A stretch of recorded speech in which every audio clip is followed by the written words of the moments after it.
Every summer, I spent time at my grandmother's in the village, where small houses lined up in rows, and the local residents always greeted each other warmly on the street. However, one visit to my grandmother left an indelible impression on my memory.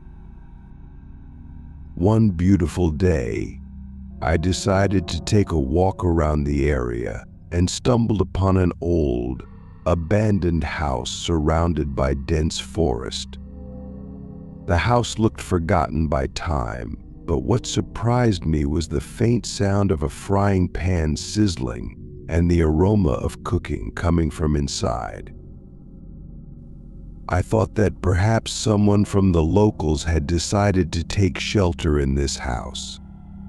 Boldly opening the door, I expected to see homeless people, but inside it was quiet and empty.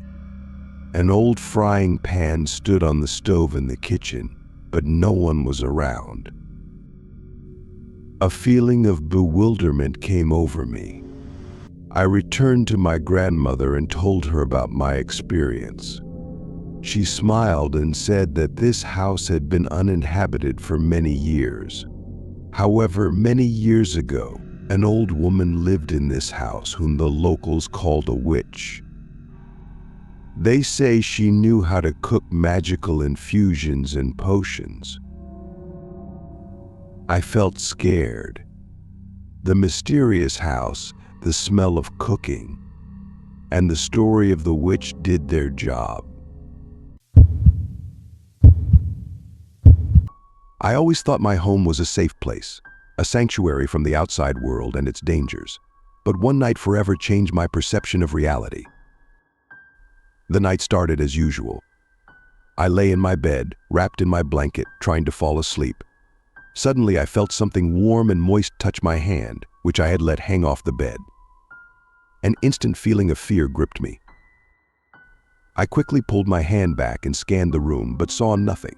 My heart started beating faster, and I tried to convince myself that it was just a dream or my imagination. However, the feeling I had was too real and terrifying to be true.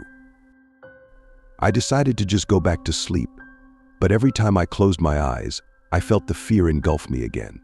I was scared even to think about what it could have been: a ghost, a demon, or something else that had invaded my home. Morning came, and I felt exhausted and scared. I tried to rationalize what had happened to me, but to no avail. I decided not to tell anyone about my experience, fearing they would think I was crazy. Nevertheless, every time I remembered that night, my heart would start beating faster. On a beautiful summer day, I decided to head to the beach to enjoy the sun and water activities. The beach was perfect sandy shores, crystal clear water, and sun rays glistening on the waves. I packed my things and headed to the water. The water was cool and refreshing. I enjoyed swimming until I felt something large and heavy hit me in the side. I lifted my head and saw a gigantic shark circling in the water.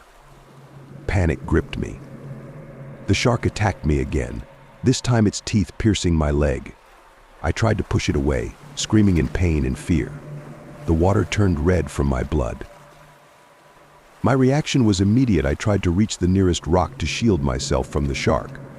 Every move was difficult due to the pain in my leg and the fear that the shark might return.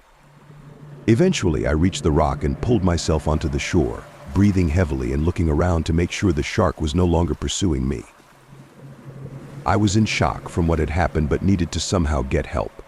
I used my belt from my shorts to stop the bleeding and slowly started to climb up the beach in search of assistance. When I reached the road adjacent to the beach, passers-by stopped to help me. They called for an ambulance, and I was taken to the hospital where I received first aid and began treatment. After this incident, it took me a long time to recover, both physically and emotionally. I'll tell you one that happened to me, or rather I was witness to. One night I was out at a bar with a friend I was visiting in New Rochelle, New York. We went outside for a cigarette, and a car came flying past the bar. The car burned through a red light and started going up this hill that was on a curve. We watched as he veered over the double yellow, and smashed head-on with another car coming from the other direction. Both cars' hind ends lifted up, then slammed down. The car that was driving correctly burst into flames. I ran inside and grabbed the fire extinguisher, then yelled to the bartender to call 911 and say there has been an accident. My friend, a few other patrons, and me ran to the cars. Now, I used to think this was a fictional trope, but I was pretty drunk before this happened, and I swear it sobered me up instantly. I tried spraying the fire, but it did nothing. The fumes and heat were awful, and all we could do was stand back. The worst part was, and this will haunt me forever, was that the woman in the burning car was screaming as she died. My God, it was the worst sound ever. The fire department came and put the fire out. The police took us back to the bar and took statements. I found out the next day in the news that the car that was not speeding was being driven by a young woman coming home late from work. She was a block away from home, and I think she was either newly married or a new mother. The rotten motherfucker driving the other car was some rich drunk cocksucker. He lost a leg, but otherwise was physically unharmed. I have no clue if he did time, as I left to go back home a day or so later. I'm trying to find a link for the news story, but I can't, as this was maybe 6 or 7 years back. I remember it being reported on Low HUD and Channel 12 News. This is a hometown story that stayed with me. It happened literally right around the corner from where I grew up, maybe a 2-minute drive away. Judy Kirby murdered 6 children and 1 adult by intentionally driving the wrong way on a divided highway in an attempt to commit suicide. She had been hospitalized for depression, but had also just ended a relationship with her ex-husband's brother and was by some reports involved in drug trafficking and fearing an imminent arrest. She picked up her sister's son, who was celebrating his 10th birthday that day. She then loaded her 3 children into the car, supposedly to pick up a gift for the nephew. Instead, she went missing with the carload of kids. A short time later, calls started coming into 911 about a car going the wrong way down the highway at a high rate of speed. They made it about 90 seconds before a head-on collision with another vehicle, driven by a father with 2 children and another child along for the ride. The crash annihilated both vehicles. The only survivors were Kirby herself and the child who was along for the ride in the other car. There were pieces of children all over the highway. She was sentenced to 215 years in prison. A summer evening turned into my most terrifying night.